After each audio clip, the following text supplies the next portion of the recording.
Alright. Magandang gabi po muli sa inyo lahat, mga kaibigan namin sa online at mga kapatid sa pananampalataya. Muli po kami ay narito upang mag-re-record. Actually, pangalawang recording po ito mga kapatid dahil nung pong nakaraang linggo ay nakurap po yung video. Kaya po medyo naantala ang pag-publish ng aming episode 7. Subalit papuri sa Panginoon sapagkat binigyan po muli kami ng pagkakataong magtipon upang mai-record po namin muli itong episode 7. Sa, kaya lang po, na-miss po natin yung nagtestimonya no nakaraang linggo. Siguro po sa episode 8 ay ating pong tatargetin through the help of the Holy Spirit na magkaroon po ng testimonya sa susunod pong paksa. Pilit po natin ah, um, sa abot po ng ating makakaya sa tulong ng Banal na Espiritu ay ating pong ihahanda ito para sa inyong mga kaibigan natin sa online. Kami po lubos na nagagalak sapagkat nung episode 6 po ay meron na pong 85 views. Salamat po at papuri sa Panginoon at patuloy po namin pinapanalangin nawa ay patuloy kayong hipuin ng Banal na Espiritu at kayo ay patuloy na magkaroon ng interes na matutunan ng mga salita ng Panginoon at makilala siya ng lubos kung gaano niya tayo kamahal. Kaya siya namatay para sa atin upang tayo magkaroon ng kaligtasan. At bago po iyan ay ipapakita ko muna po yung ating team song. Pagkatapos po ng ating team song ay magkakaroon po tayo ng opening prayer na si Tatay Romy po ang mag-opening prayer at pagkatapos ay pangungunahan po niya tayo sa ating ah, paksa na episode 7. Tapos po ay magkakaroon po tayo ng closing prayer na si Sister Belinda po ang siyang mangunguna. At ngayon po ay isi-share ko na po ang aking screen para po sa ating team song.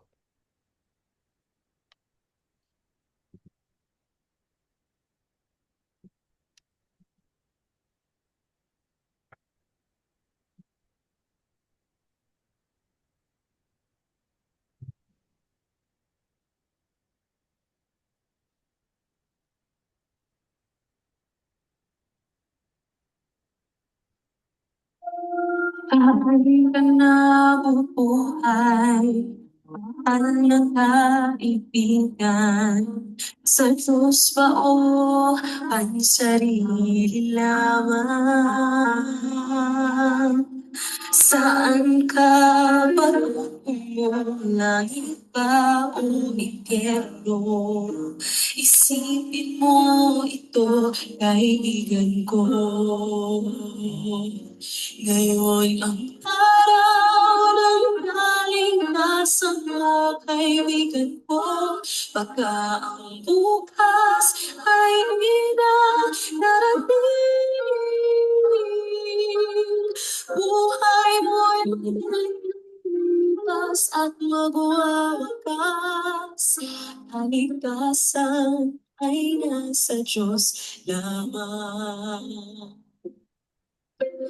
Ikaw ay naging tao, mahal na kaibigan, upang maglingkod sa Diyos lamang. Hanapin ang daan mo sa kaligtasan, makakamtan mo ang buhay na walang hanggan. Ngayon ang araw ng kaligtasan mo, kaibigan ko. Baka ang bukas ay di na darating.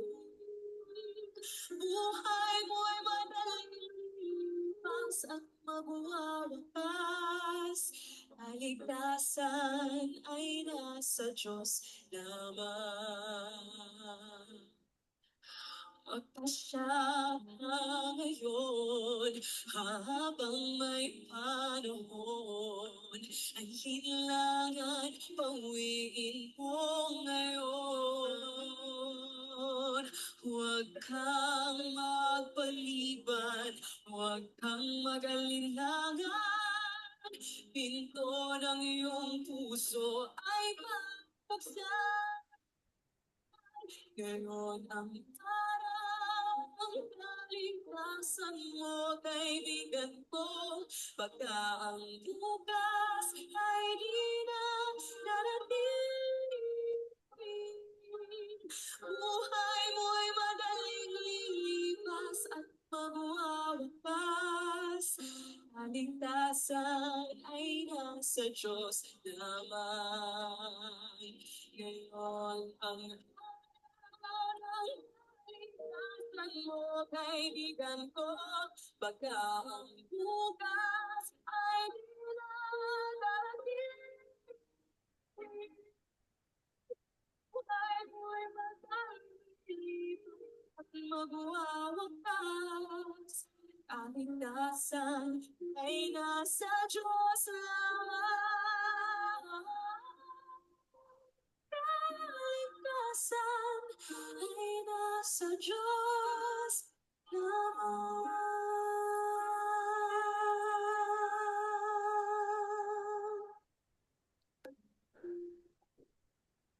Amen. Salamat po. Tatay Romy, maaari po bang pangunahan niyo kami sa ating panalangin? Salamat po, kapatid Efren. At tayo po bago magsimula, nais kong anyayahan kayo at tayo po ay manalangin. Ama naming Diyos, mahabagin po ikaw sa lahat. Salamat sa isang muling pagkakataon na ipinagkaloob mo sa amin upang sa pangalawang pagkakataon ay tangkain naming maipublish at mai-record ang aming pag-share ng pabalita ng kaligtasan na ang tema ay kaligtasan sa pamamagitan ni Kristo. Amin pong inaanyayahan ang Banal na Espiritu na siyang pumagitna sa aming pag-aaral na ito upang mabuksan ang aming puso at aming maunawaan ang lubos na katotohanan tungkol sa kaligtasan na walang iba kundi sa pamamagitan lamang ni Kristo. Ama, patawarin mo po kami sa aming mga pagkakasalang nagawa upang maging karapat-dapat sa pagtunghay sa iyong banal na salita. Ang lahat po ng mga bagay na ito hinihiling namin sa pangalan po ni Jesus naming tagapagligtas. Amen. Okay. Salamat po at tayo po ay ang ating tinatalakay ngayon ay ang pangpitong paksa na ang pamagat ay si Kristo bilang tagapagligtas at ang ating pangkalatang tema ng ating pag-aaral ay kaligtasan sa pamamagitan ni Kristo. So, pag-aralan natin sa mga nakaraan na ang tao ay walang paraan para mailigtas ang kanyang sarili mula sa tiyak na kamatayan na parusa ng kasalanan. At ang kalagayan ng tao, katulad ng binabanggit po sa talata ng Isayas, ang kabanata ay 50 talatang 2, ay hiwalay sa Diyos dahil sa kasalanan.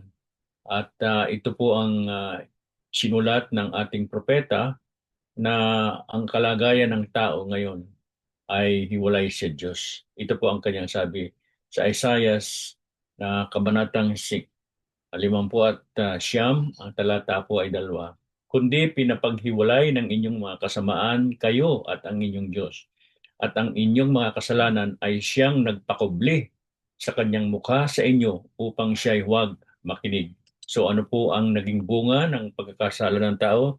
Nahiwalay sa Diyos at bunga nito ay nakakubli tayo sa Diyos at hindi na ipapakita ng Diyos sa tao katulad ng dati bago magkasala ang tao na siya ay maaaring makipag-usap ng mukhaan sa mga tao.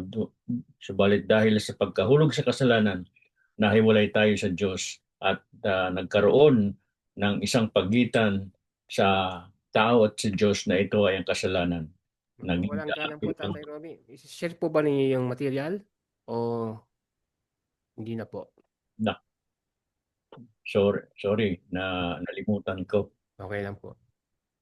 Okay, balik.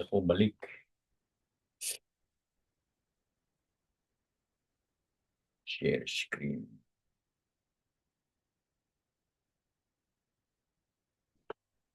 Ulitin natin. Ay, hindi na po, ituloy na po natin. Okay. So, ito po ang ating talatang pinag-uusapan na tinatalakay ngayon, ang pampitong aralin natin na si Kristo bilang tagapagligtas. At ating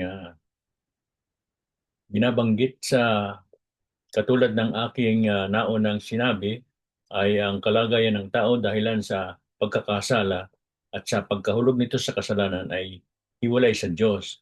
At sinasabi nga po ng talata na nagpakubli ang kasalanan sa kanyang mukha sa atin upang huwag siyang makinig.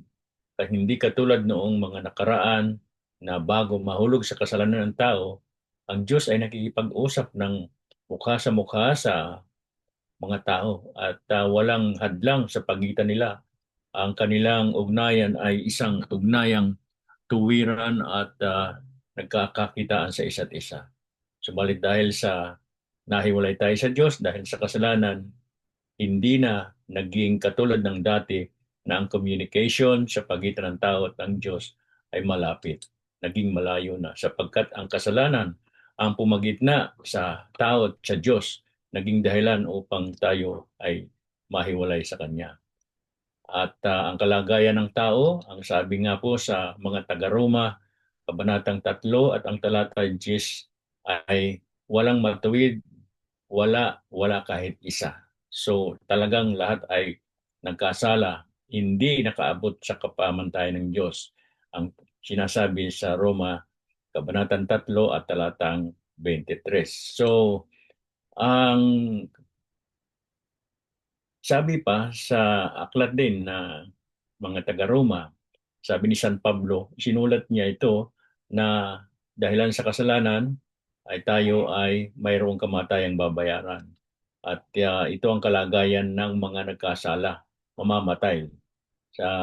Sabi ni Apostol Pablo, sapagkat ang kabayaran ng kasalanan ay kamatayan, ngunit ang kaloob na walang bayad ng Diyos ay buhay na walang hanggan kay Kristo Jesus na Panginoon natin.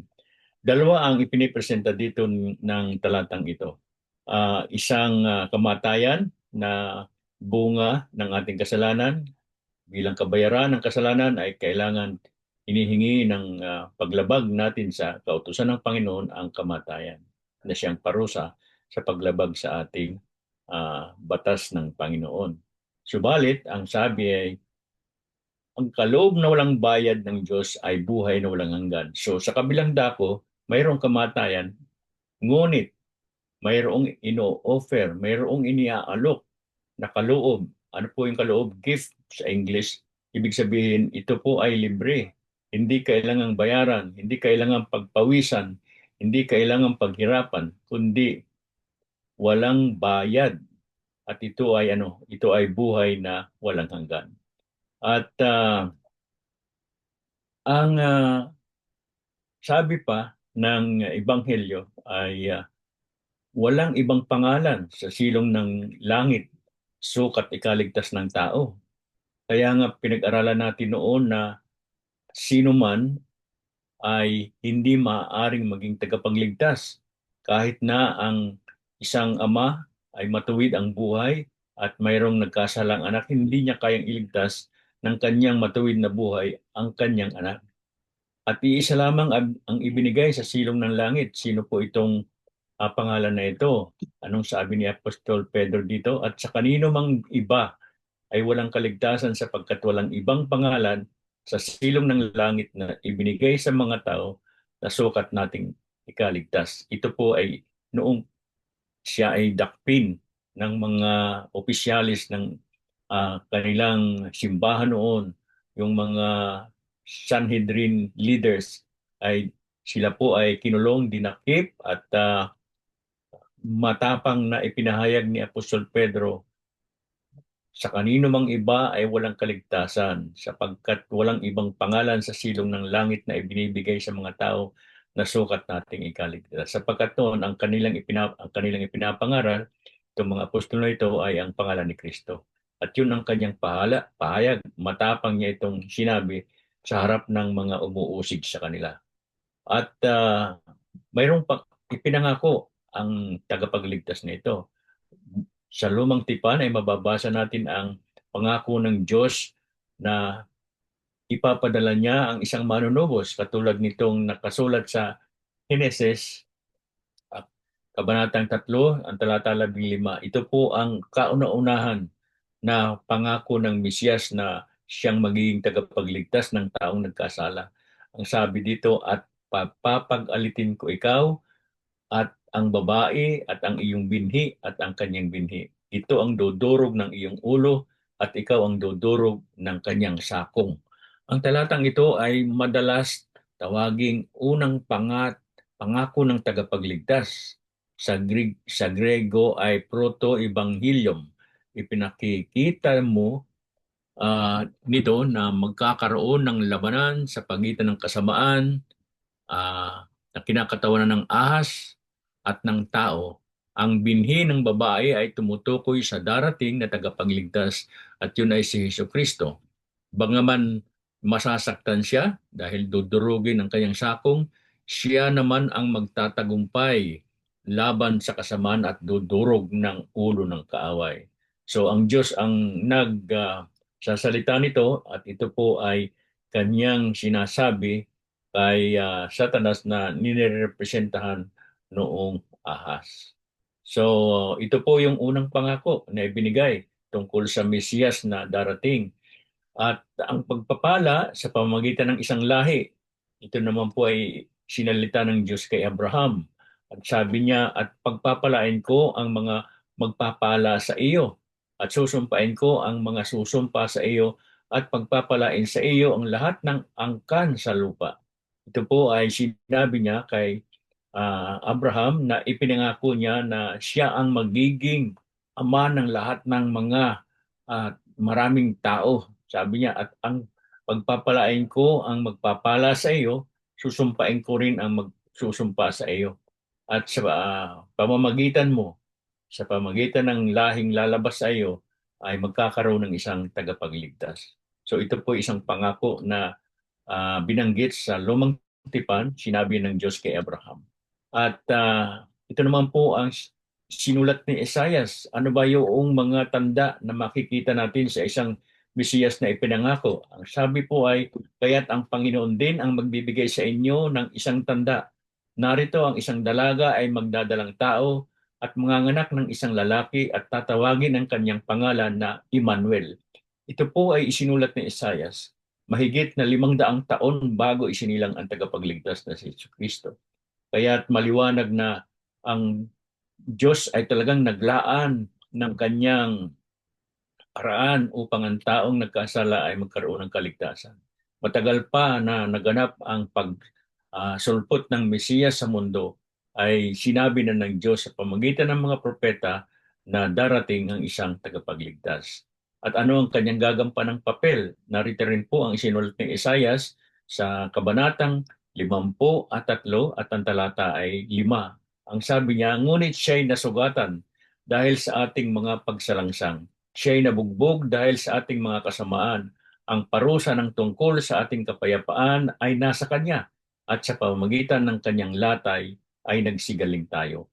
Ang mga gampaning ito ay ginampanan ng ating Panginoon doon sa krus ng Kalbaryo. Noong siya ay pahirapan, noong mga dumakip sa Kanya sapagkat siya ay inakusahan at maraming ipinataw sa Kanya, mga pamumusong at pagpapanggap na Diyos at siya ay ikinulong at siya ay humangga sa krus hanggang sa kanyang kamatayan. Ginampanan ng ating Panginoong Jesus yung parusa na nauukol para sa atin. Kaya ang sabi sa pamamagitan ng kanyang mga latay ay nagsigaling tayo. So yung kaparusahang tinanggap niya ay para sa atin yun. Hindi na natin dinanas yun sapagkat inako niya upang tayo lamang ay magkaroon ng pag-asa na huwag mamatay dahil sa ating kasalanan. At ano pa ang tanda na ibinigay ng Diyos sa atin? Bukod doon ay ang ipinahayag din ng anghel noong siya naman ay ipanganak na, ay ipinahayag ng anghel ang kapanganakan ng Mesiyas o ng tagapagligtas. Ito yung sabi ng anghel sa mga pastol na nasa bukid noon at nagpapastol ng tupa. At sinabi ng anghel sa kanila, huwag kayong matakot sapagkat narito, ipinangangaral ko sa inyo ang mabubuting balita ng malaking kagalakan na magiging sa buong bayan. Sapagkat ipinanganak sa inyo ngayon sa bayan ni David ang isang tagapagligtas na siya ang Kristo, ang Panginoon. Ito po ay sinabi ng mga anghel doon sa mga nagpapastol ng tupa na ipinanganak sa inyo ngayon sa bayan ni David ang isang tagapagligtas na siya ang Kristo ng Panginoon. At nung panahon yun, yun po ang tinutukoy ni nung anghel ay yung kapanganakan ni Kristo Jesus doon sa sabsaban na kung saan ang Birhen ay naglihi at nanganak ng isang lalaki na ito'y tumutukoy sa Mesiyas na walang iba kundi si Kristo. At ito po ang uh, ibinalita nung anghel doon sa mga pastol na natuwa nang marinig ang balitang ito. At ang ano ang papel na kanyang gagampanan, ang sabi po ng anghel di nagpakita sa panaginip kay Joseph, ang kanyang gagampanang papel ay ililigtas niya ang kanyang bayan sa kanilang mga kasalanan. At ito po yung talatang sinabi ng anghel doon kay Joseph sapagkat si Joseph ay nagbabalak na umalis at layasan uh, ang kanyang kasintahan na si Maria sapagkat ayaw niyang magkaroon ng kahihiyan. Subalit ang anghel ang pumigil sa kanya at anong sabi sa kanya? Siya ay manganganak ng isang lalaki at ang pangalang itatawag mo sa kanya ay Jesus sapagkat ililigtas niya ang kanyang bayan sa kanilang mga kasalanan. So ito po yung gagampanan ng papel ng Mesiyas na isinilang ni Maria. Inihula sa Lumang Tipan, kay Isaias, sa Genesis, at dito ang katuparan sa Bagong Tipan ay isinilang ang isang tagapagligtas sa katauhan ni Jesucristo.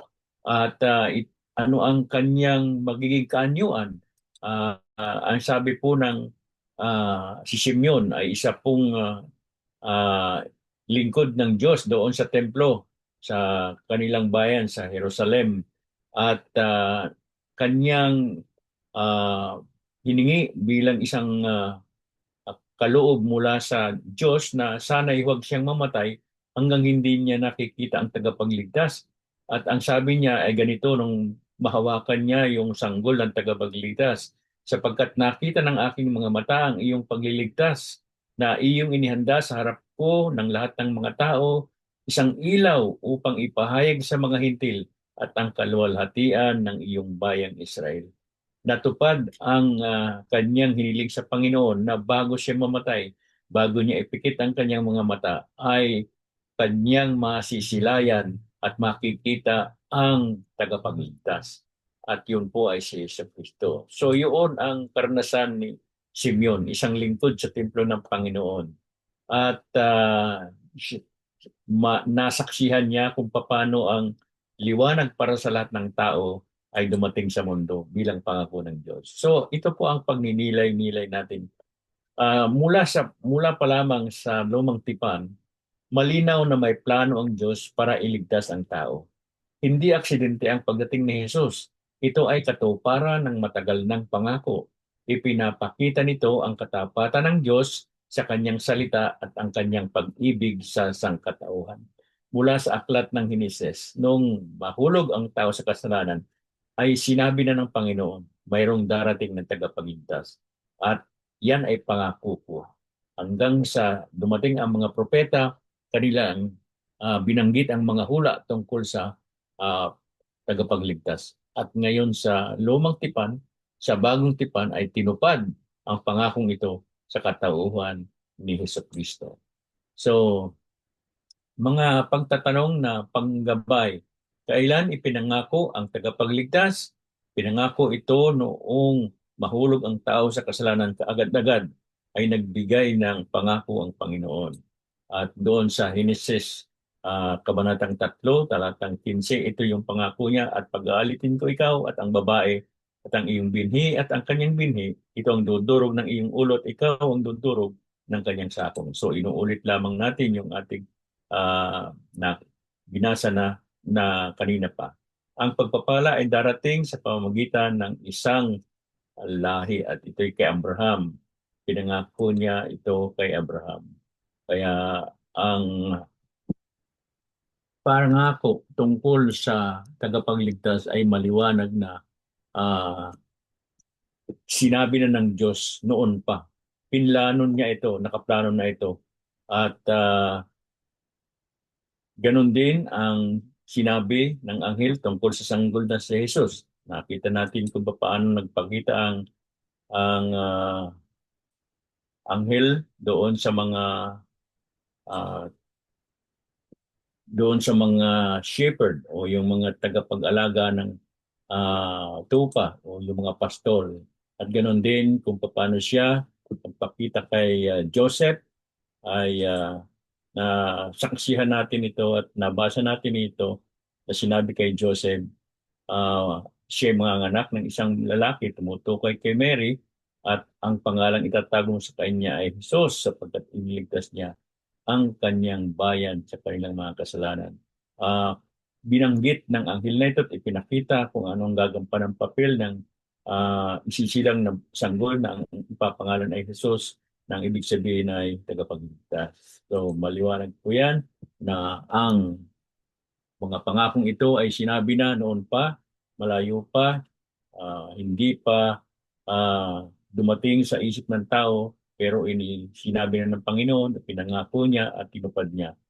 So, ito yung kanyang layunin ng pagdating, yung maging tagapagligtas ng mga tao. So, ito po yung ah, conclusion na ating makikita at makukuha mula sa pinag-aralan natin ngayong gabing ito, na sapagkat gayon lamang ang pag-ibig ng Diyos sa sanglibutan, na ibinigay niya ang kanyang bugtong na anak upang ang sinumang sumampalataya sa kanya ay huwag mapahamak kundi magkaroon ng buhay na walang hanggan. Hindi pinabayaan ng Diyos na waglit o walang pag-asa ang tao bagaman nagkasala.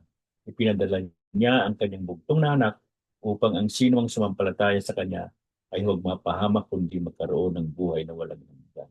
At mula sa lumang tipan hanggang sa bagong tipan at hanggang sa kapanahunan ng mga Kristiyano ay ginampanan ng Mesiyas ang kanyang bahagi, naging tagapagligtas ng mga taong nagkasala, at ang sino man lumapit sa pamamagitan ng pananampalataya ay yung ipinangakong buhay na walang hanggan ay makakamit niya.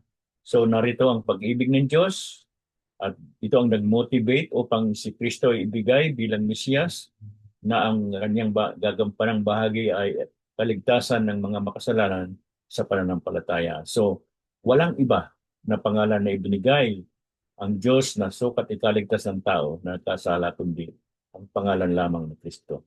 Walang sinabing pangalan na mga patriarka, pangalan ng anghel, pangalan ng sino man, walang ibang sinabing pangalan mula sa banal na kasulatan. Tanging isa lamang ang pangalan na ibinigay ng Diyos. Sa pamamagitan nito ay mayroong kaligtasan at pagmamana ng buhay na walang hanggan. Pangalan lamang ng Kristo. So, ano ang pangako ni Jesus sa tatanggap at sasampalataya sa kanyang pangalan? Ang sabi sa Juan, ang kabanata 1 at ang talata 12, datapat ang lahat ng sa kanya'y tumanggap na sumasampalataya sa kanyang pangalan ay bibigyan niya ng karapatan maging anak ng Diyos. So ano yung pangako? Bibigyan ni Jesus ng karapatang maging mga anak ng Diyos. Ano ang gagawin noong mga pinangakuan? Tatanggapin ang sakripisyo ni Kristo Jesus ay nagsapat upang siya ay magkaroon ng kaligtasan sa pamamagitan ng ano? Sa pamamagitan ng pagsampalataya sa pangalan ni Kristo. So, isa pang tanong, handa ka bang tanggapin at sumampalataya kay Jesus na siyang tanging daan sa kaligtasan. At sinisiguro sa atin ng mga salita ng Panginoon. Ang sabi sa Roma, Kabanatang 10, ang talata ay siyam, sapagkat kung ipapahayag mo ng iyong bibig na si Jesus ay Panginoon at sasampalataya ka sa iyong puso na siya ay muling binuhay ng Diyos, ay maliligtas ka. So, sasampalataya na natin ang ating Panginoon, ang siyang ating tagapagligtas. Ipapahayag natin, ibig sabihin magpapatotoo tayo doon sa mga kapwa natin na nasumpungan ko si Kristo na siyang tanging tagapagligtas ng buhay ko mula sa kamatayan na dulot ng kasalanan. At maliligtas ka. Yun ang kahihinatnan ng iyong pagtanggap, pagsampalataya, at pagpapahayag. Maliligtas ka. Kaligtasan. Yan ang maliwanag na ipinangako ng banal na kasulatan. So maraming salamat po sa pagtunghay natin. Kasama ko kayo sa ikapitong paksa natin na si Kristo bilang tagapagligtas ay siya lamang ang mayroong kapangyarihan upang iligtas tayo. Narito po ang aming contact email kung nais kay ninyong hilingin na ang mga panalangin, kung mayroon kayong nais na itanong o karagdagan mula sa ating mga pinag-aralan. Ang contact email po namin ay contact@durhamphilcanadventist.org. At amin pong malugod na sasagutin kung matatanggap namin ang inyong mga tanong at kahilingan. Salamat po at pagpalain ng Diyos ang inyong mga buhay na habang tayo ay naghihintay sa pagdating ng Panginoon ay ang kapayapaan, katuwaan at kaligtasan ang suma ating lahat. Salamat po. Amen. Salamat po, Tatay Romy. At meron lamang po akong ilang katanungan. Pero bago po yan, nais ko po muna idagdag sa inyo sinabi na tunay nga po at maliwanag na sinabi ninyo doon sa unang pinangako ng Panginoong Ama, Panginoong Ama na nasa langit, na isusugo niya ang kanyang bugtong na anak na si Jesus upang tayo ay tubusin sa ating mga kasalanan na nagawa ni Adan at ni Eva doon sa Genesis 3:15. At sinabi rin po ninyo ang katuparan nitong pangakong ito doon sa 1:3:16. Ito po yung isang sikat na verse sa buong mundo. Subalit gusto ko lang pong idagdag na ang Panginoong Ama at ang Panginoong Jesucristo na kanyang bugtong na anak at ang kasama ang banal na Espiritu ay mayroon ng plano na magawa ito. Ito hindi lamang reaksyon ng ah, pagkakaroon ng kasalanan ni Adan at ni Eva. Ito po ay nakasulat sa Efeso 1:3-4. I-share ko lamang po bago ko po ibigay ang aking tanong. Sabi dito, puriin nawa ang Diyos at Ama ng ating Panginoong Hesukristo na siyang nagpapala sa atin kay Kristo ng bawat pagpapalang espiritual sa sangkalangitan. Ayon sa pagkapili niya sa atin, sa Kanya bago itatag ang sanlibutan upang tayo maging banal at walang dungis sa harapan niya sa pag-ibig. So bago pa lamang may tatag ang sanlibutan, ito ay nakaplano na sa Panginoon sapagkat alam ng Panginoon na tayo ay tao at magkakaroon tayo ng kasalanan. Kaya ganoon na lamang ang pagmamahal at ang pag-ibig sa atin ng Panginoon. Kaya papuri sa Diyos. Kaya nga po sabi ninyo, ang key dito ay pagtanggap sa ating Panginoong Hesukristo. Ngayon, ang tanong ko po ganito. Kung ang sabi po ninyo sa inyong leksyon na pinaliwanag sa amin, ay kay Panginoong Hesukristo lamang ang masusumpungan at matatagpuan ng kaligtasan. Halimbawa po, ako o yung mga ibang tao na gumagawa naman ng mabuti sa kapwa at ako'y hindi madamot sa kapwa ko. Gumagawa ako ng kawang gawa at tumutulong ako. At hindi ako papagsamantala sa kapwa ko. Itinuturing ko sila ng mabuti. Subalit hindi ko alam na dapat ko palang tanggapin ng Diyos. Ako ba ay maliligtas? Kung gano'n ang aking buhay? Ang kaligtasan po ay hindi kailangang hiwalay sa Diyos sapagkat siya ang nagbibigay ng kaligtasan, siya ang nagbibigay ng buhay. So, kung ang kaligtasan mo na sinasabi po ay hindi nakaugnay sa Panginoong Diyos, ay hindi po ito isang tunay na kaligtasan. Bagaman mayroong mga tao na sinabi ng Biblia talatang sa kabanatang 2 ng mga taga-Roma, yung mayroong mga taong hindi naabot ng pabalita ng Ebanghelyo. Yun po ba ay maliligtas? Ang sabi po ng banal na kasulatan, maliligtas sila ayon sa liwanag na kanilang tinanggap. So kung ang kanilang tinanggap na liwanag ay yung tapat sila sa budhi nila, na sinunod nila yung kung ano yung inuturong mabuti nung liwanag na tinanggap nila, ay mayroon silang kaligtasan. Pero kung ang isang tao ay nakarinig ng pabalita tungkol sa Ebanghelyo ng Diyos, tungkol sa sakripisyo ni Kristo, tungkol sa paglalang ng Diyos sa sanlibutan ito, at naabot niya ang mga pabalita tungkol dito at hindi pa rin siya naniwala dito, ay anumang kabutihan yung gawin niya ay hindi po ito katanggap-tanggap sa harapan ng Panginoon sapagkat ang sabi, walang ibang pangalan na sukat ikaligtas ang tao kundi sa pangalan lamang ni Kristo. So, yung kabutihang inihahain natin sa Diyos ay kailangang sa pangalan ni Kristo ito maihain natin, hindi sa ating sariling kaligtasan. Sapagkat maliwanag naman yung pinag-aralan natin dati bago ito na walang kaligtasan sa pamamagitan ng sinuman tao kundi sa pangalan lamang ni Kristo. Amen. Salamat po.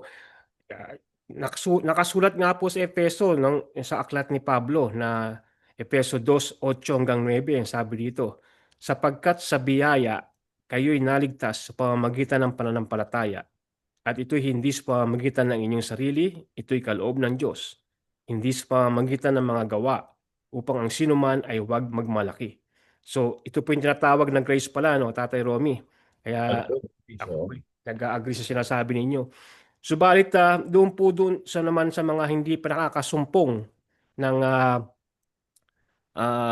kaligtasan at ang liwanag, meron po ako nabalitaan noon na doon po sa mga bundok o sa mga hindi inaabot ng Adventist World Radio o ng internet, at hindi sila nabibigyan ng pagkakataong mabigyan ng pagkakataong makilala ang Panginoon, ang liwanag at ang katotohanan at ang kaligtasan. Mayroon po nagpatotoo na sila po ay dinalaw ng anghel at sila ay binigyan ng Bible study. Kaya ako po'y naniniwala na gagawin lahat ng Panginoon upang ang tao ay mabigyan ng pagkakataong masumpungan ng liwanag at ang katotohanan. Nang sa gayon na mabigyan sila ng pagkakataong mamili o magdesisyon. Katulad ng nangyari sa buhay ko. Ako isang Katoliko at ako'y naging sakristan. Subalit nang masumpungan ko ang katotohanan at ang liwanag, ako ay pinili ko na tanggapin ang Panginoong Jesucristo sapagkat ito ang tama. Kaya tulad po na sinabi niyo kanina na kapag ikaw ay nabigyan ng pagkakataon at ikaw ay tumanggi o pinili mong wag sundin ang Panginoon, ikaw na ang sasagot noon pag dumating ang panahon na dumating muli ang Panginoong Jesucristo. Kaya naman po natin ginagawa ito para sa ating mga kaibigan. Magkaroon sila ng pagkakataong masumpungan ng liwanag. So, yun lamang po ang tanong ko. Salamat po, Tate Romy. Baka si kapatid Belinda meron din tanong. Salamat po, Brother Efren, at tumpak po ang inyong sinabi na talagang makatarungan ng Panginoon lahat ng paraan dahil mahal niya tayo, gagawin niya upang maligtas at tanggapin natin yung kaligtasan ito. Salamat po. Amen. Kapatid Belinda, kung wala ka ng tanong, siguro maaari bang pangunahan mo kami sa closing prayer? Ang akin lang ay pagpapasalamat pa rin kasi malinaw na ang kaligtasan natin ay kay Kristo lang. Kaya ako mismo ay nananawagan sa mga makatunghay nito, makapanood nito na habang may panahon ay inaanyayahan tayo ng ating Panginoong Diyos na ang kanyang biyaya na pinagkaloob, ang kanyang bugtong na anak na ah, nagsikripisyo alang-alang sa kaligtasan ng sanlibutan ay naway bigyan natin ng puwang sa ating mga puso na kung marami tayong panahon sa ibang mga bagay, mga material na bagay, ay masigit nating bigyan ng panahon ang para sa Panginoon at para sa kaligtasan na kanyang iniaalok sa bawat isa sa atin. At sa amin na mga nagsitanggap na ay aking dalangin sa Panginoon na ito'y manatili sa aming puso upang maisakabuhayan ang nais ng Panginoon na ganapin ang kanyang kalooban at hindi yung sa sarili lang. Amen. Salamat po. Bago po kayo manalangin, naalala ko lamang po, tama po yung sinasabi niyo tulad ng ganoon din po dun sa ating team song, yung kaligtasan. Ito po yung naka-align sa sinasabi ninyo. May dagdag ko lang, Tatay Romy. Paano po kung rami ko pong kasalanan, ako po isang mamamatay tao o ako po isang kriminal, isang lubos na magnanakaw, mayroon pa po ba akong pag-asang kasi sinasabi ni Satanas, ako'y wala nang pag-asa sapagkat napakalaki na ng kasalanan ko. Maaari pa ba ako lumapit sa Panginoong Kristo? Maaari po sapagkat ang sabi naman po niya ay doon sa 1 Juan 1:9 ay kung ang sino man ay nagkasala ay mayroon siyang at magpahayag siya ng kanyang kasalanan sa Diyos, lumapit siya sa Diyos, ay tapat ang Diyos na siya ay patatawarin. So wala doon sinabi na ang sino man na nagkasala ng bahagya lamang o kaunti lamang ay patatawarin. Ang sabi po ay lahat ng kasalanan na ilalapit mo at ikukumpisahin mo sa Diyos, kung tapat ka doon, patatawarin tayo ng Panginoon. At may paanyaya rin po ang Diyos doon sa aklat ni Isaiah. Sabi niya ay magsiparito kayo at mga katuwiranan tayo. Bagaman ang inyong mga kasalanan ay mapulang-mapula o ay papuputiin na parang niebe.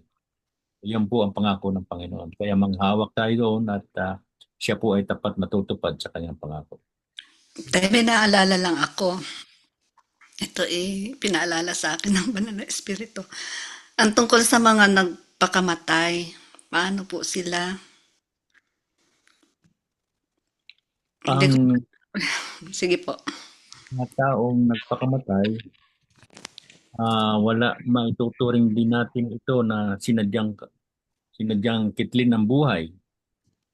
At bagaman hindi natin tuwirang pwedeng tayo ang hahatol ay maliwanag naman ang salita ng Panginoon. Yung kanyang 10 utos ay sinabi niya huwag kang papatay.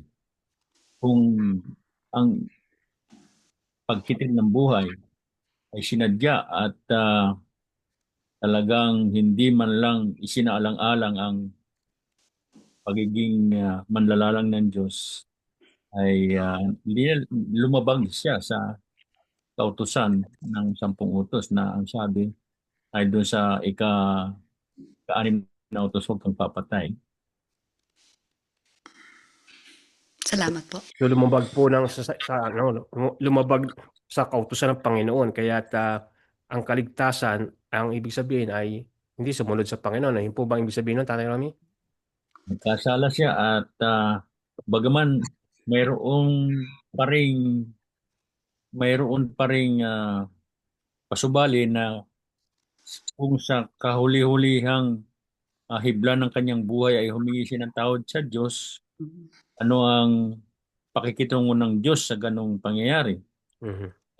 Tanging ang kaligtasan ay nakasalalay lamang sa kapasyahan ng Diyos, wala sa atin.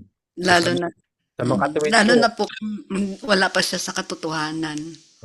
sa makatuwid po pala, kapag ka ako ay nagpasyang magpakamatay, tapos nagsisi ako, Panginoon, patawarin mo ako sa nagawa ko, ito po pala ay maihahalin tulad doon sa Thief of the Cross, yung magnanakaw yung sa Calvary, sa Maaari Calvary na pwedeng humingi ng tawad.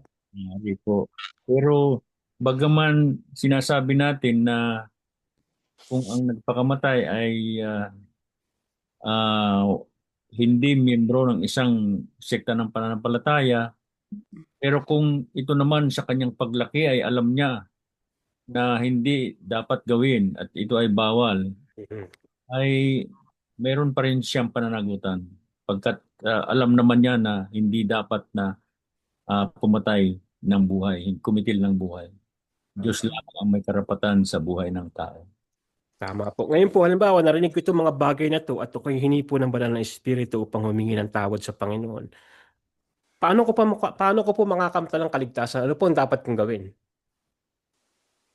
Ang sabi nga po sa ating sa panawagan ay ang ating Panginoon ay nag-aanyaya sa atin na tanggapin natin ang kaligtasang iniaalok niya. Tanggapin at mayroon siyang pangako na sinabi doon sa 1 Juan 2, unang kabanata ng Juan, ang talata ay 12, pangako ng Panginoon ang sino mang tatanggap at magpapasakop sa Diyos ay tatawaging mga anak ng Diyos. So, yun po ang dapat nating gawin. Tumawag tayo sa Diyos, panampalatayan natin ang ginawa ng Diyos at ang kanyang pag-ibig ay ating tugunin ng kapwa pag-ibig at paglingkuran natin siya at ang pangako ay may kaligtasan, maliligtas. Amen.